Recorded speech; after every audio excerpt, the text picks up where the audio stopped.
इस्लामाबाद में खुदकुश हमले के हवाले से मजीद जानते हैं। नुमाइंदा सुनो न्यूज़ नईम जंजुआ हमारे साथ मौजूद हैं और वो इस वक्त उस जगह पर मौजूद है जहां पर हादसा हुआ है। नईम, कहिएगा अभी की ताज़ा तरीन सूरत हाल क्या है? इलाके को कॉर्डन ऑफ कर दिया गया है? जी बिल्कुल, अभी तो ये जो इलाका है कचहरी का, ये दोनों तरफ से जो है इसको बंद रखा गया है कि जब ये ब्लास्ट हुआ था उस वक्त इब्तदाई तौर पर जो इतलात आई थी वो तो ये आई थी कि कचहरी के सामने जो है वो एक गाड़ी के अंदर जो सिलेंडर है उसमें ब्लास्ट हुआ है, लेकिन कुछ देर बाद जो है ये इतलात आनी शुरू हो गई थी कि ये एक खुदकश धमाका है, जिसके बाद यहाँ पे पुलिस की भारी नफरी यहाँ पे पहुँच गई और जो तहकीकात करने वाले अफसरान थे और जो इदारे थे वो यहाँ पे बड़ी तादाद में वो यहाँ पे आना शुरू हो गए। और उसके बाद हमने कुछ फुटेजेस भी देखी जिसमें हमला आवर का जो सर था वो भी सड़क के ऊपर पड़ा हुआ था। जब यहाँ पे तहकीकाती टीमें पहुँची और जब मीडिया भी पहुँच गया तो उसके बाद ये जो कचहरी के सामने का इलाका था ये दोनों तरफ से बंद कर दिया गया। कचहरी के सामने जो है ये सर्विस रोड है और इस पर तमाम सरकारी और प्राइवेट जो इदारे हैं वो मौजूद हैं और इसके सामने ही एक ग्रीन बेल्ट है। ग्रीन बेल्ट के साथ जो है वो कश्मीर हाईवे है जिसके ऊपर गाड़ियों की बहुत ज़्यादा आमद-ओ-रफ्त रहती है और स्पीड से रहती है। उसको उस वक्त भी बंद नहीं किया गया था और ये अभी भी जो है ये कश्मीर हाईवे पे गाड़ियाँ चल रही हैं, लेकिन ये वाला इलाका बंद किया गया क्योंकि जब ब्लास्ट हुआ तो उसके बाद जो तहकीकाती इदारे थे, जो तहकीकाती टीम्स थी वो यहाँ पे पहुँच गई थी और उसके बाद उन्होंने अपना काम शुरू कर दिया था। मुख्तलिफ अफसरान जो थे IG इस्लामाबाद भी यहाँ पे पहुँच गए, वो अपना काम यहाँ पे कर रहे थे, शवाहिद इकट्ठे कर रहे थे। खुदकश हमला आवर का यहाँ पे सर मिला था, उसके शवाहिद जो है वो भी इकट्ठे किए गए, इसलिए जो है वो रास्ते को बंद किया गया और अभी तक यहाँ पे टीमें मौजूद हैं। फ्रांसिक की गाड़ी यहाँ पे मौजूद है और टीमें जो हैं वो शवाहिद इकट्ठे कर रही हैं। कोई छोटी से छोटी चीज़ भी जो है वो देखी जा रही है कि अगर वो मिलती है तो उसको भी वहाँ से उठा के अपने बॉक्सेस में महफूज किया जा रहा है ताकि उससे कोई भी किसी किस्म का जो क्लू है वो अगर मिले तो उसको शवाहिद का हिस्सा बनाया जा सके। जब ये हमला हुआ था तो उस वक्त तकरीबन 12:39 का टाइम था और ये टाइम मैं आपको बताऊं कि कचहरी में बड़ी तादाद में यहाँ पे लोग मौजूद होते हैं और ये कचहरी गेट के अंदर जो तादाद होती है साइलिन की, जो मुल्ज़मान होते हैं उनको लाया जाता है। बड़ी तादाद में पुलिस एहलकार यहाँ पे मौजूद होते हैं, वो अपने केसेस लेके यहाँ पे आते हैं और उसके साथ साथ ये जो रोड है इसके ऊपर पार्किंग भी होती है और साथ साथ इसके साथ जो अलहदा से पार्किंग है वहाँ पे भी होते हैं, वहाँ पे भी बड़ी तादाद में गाड़ियाँ खड़ी होती हैं। वकला जो हैं वो बड़ी तादाद में होते हैं। पुलिस एहलकार जो गेट के ऊपर तैनात हैं वो तकरीबन 20 से 25 पुलिस एहलकार यहाँ पे तैनात होते हैं।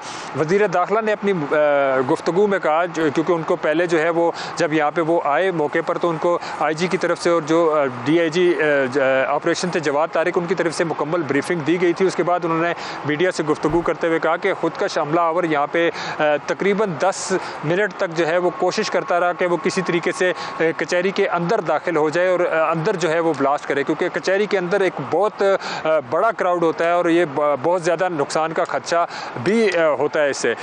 उसको मौका नहीं मिला और उसने तकरीबन जो गेट है उससे 10 या 12 कदम के फासले पर जो है वो अपने आप को उड़ाया। उसके साथ एक गाड़ी खड़ी हुई थी, गाड़ी को नुकसान हुआ और उसके बाद उसको आग लग गई। जो गाड़ी अभी भी यहाँ पे मौजूद है और मुकम्मल तौर पर तबाह हो गई है। साथ ही एक पुलिस वैन थी जो ईगल स्क्वाड की गाड़ी होती है, उसमें 3 एहलकार थे, पुलिस एहलकार, वो भी बुरी तरह ज़ख्मी हुए। उनमें एक ASI इरशाद था, एक अहमद इमरान था और एक इमरान अली जो है वो कांस्टेबल वो ज़ख्मी हुआ और साथ यहाँ पे एक बलूचिस्तान पुलिस का एहलकार था रमज़ान, वो भी इस वाक़े में ज़ख्मी हुआ। 4 टोटल पुलिस एहलकार इस वाक़े में ज़ख्मी और 27 के करीब ज़ख्मी बताए जा रहे हैं जो इस वाक़े में हुए। और जो वज़ीर दाखिला ने यहाँ पे कहा कि 12 के करीब जो है वो इसमें लोग शहीद हुए इस वाक़े में और अभी तमाम तर जो कोशिश की जा रही है कि जितने भी एविडेंस यहाँ से कलेक्ट किए जा सकते हैं वो कलेक्ट किए जाएँ और उसके बाद मुकम्मल एक रिपोर्ट भेजी जाएगी।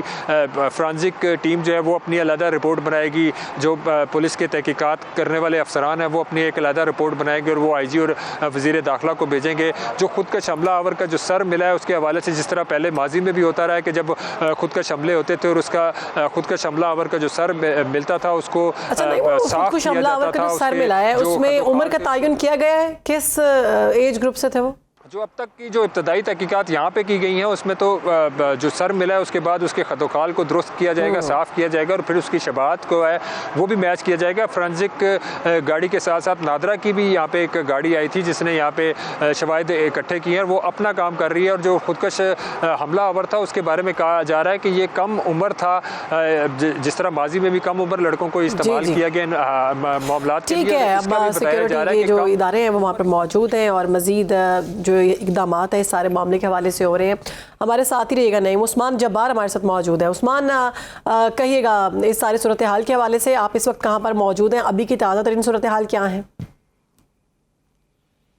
जी बिल्कुल, मैं मौजूद हूँ पिम्स अस्पताल में। जब ये सुबह अफसोसनाक वाक़या हो तो उसके बाद जितने भी ज़ख्मी थे उन तमाम को यहाँ पर पिम्स अस्पताल ही लाया गया था और इस वक्त भी यहाँ पर जो जितने ज़ख्मी उनका इलाज जारी है। जब हमने सुबह यहाँ पर ये अफसोसनाक वाक़े के बाद यहाँ पर इंतज़ामिया से रब्ता किया तो उनका कहना था कि यहाँ पर जितने भी ज़ख्मी हैं पहले 25 लाए गए थे, उसके बाद मज़ीद जो एम्बुलेंस थी और रेस्क्यू 112 के जो एहलकार थे उनकी जानिब से मज़ीद भी जो ज़ख्मी थे उनको यहाँ पर पिम्स अस्पताल लाया गया। उसके बाद जब यहाँ पर हम पहुँचे तो हमने खुद भी देखा यहाँ पर काफ़ी रश था और जो यहाँ पर शुहदा है उनकी तादाद 12 बताई जा रही है। इस हवाले से हम मज़ीद बात करते हैं। जो हमारे साथ मौजूद हैं तर्जुमान ED पिम्स डॉक्टर मुबशर डाहा। सर बताइएगा, जब सुबह ये वाक़या हो तो यहाँ पर कितने ज़ख्मी लाए गए थे और यहाँ पर जो शुहदा है उनकी तादाद कितनी है? देखिए, अब तक जो ज़ख्मियों की तादाद है ना वो अब तक 36 हो चुकी हुई है और 36 में से इस वक्त हमारे पास जो 14 लोग हैं वो स्टेबल हैं और बाकी जो 4 हैं वो क्रिटिकल हैं और बाकी जो 18 लोग हैं उनको बेसिक जो फर्स्ट एड है और इमरजेंसी सर्विस दे के ना डिस्चार्ज कर दिया गया।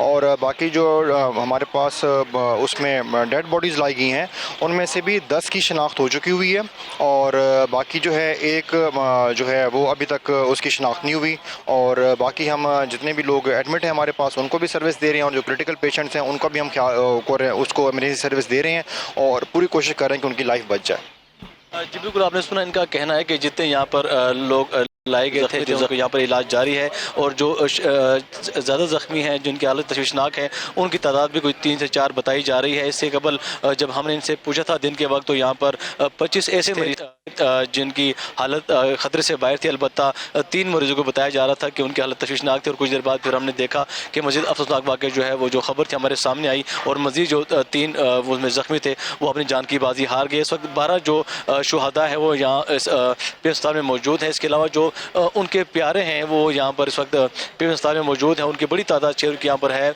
और उनकी जानिब से बार बार ये इसरार किया जा रहा है कि जो उनके लवाहिकीन हैं और जो शहरी हैं उनकी तरफ से कहा जा रहा है कि जो ज़ख्मी लोग हैं जो अंदर एडमिट हैं उनसे उनकी मुलाकात कराई। अलबत्ता यहाँ पर सिक्योरिटी के सख्त इंतजाम किए गए हैं और पिम्स जो इंतजामिया है उनकी जानिब से जो है इस हवाले से ये बताया जा रहा है कि उनकी सबसे पहले तरजीह ये है कि जो ज़ख्मी हैं उनको बेहतर इलाज मुहैया किया जा सके। इसके अलावा जो इंतजामिया है उनकी जानिब से यहाँ पर एक पूरा वार्ड जो है उसके लिए मुख्तस कर दिया गया था। अलबत्ता इस वक्त भी शहरों की बड़ी तादाद जो है यहाँ पर मौजूद है। जी ठीक है, 12 अफराद शहीद हो चुके हैं और 36 अफराद जख्मी हैं। हमारे साथ ही रहेगा उस्मान, इस सारे मामले पे आपसे मजीद भी बात करेंगे। अभी हमें ज्वाइन किया है ब्यूरो चीफ पेशावर यासिर हुसैन ने।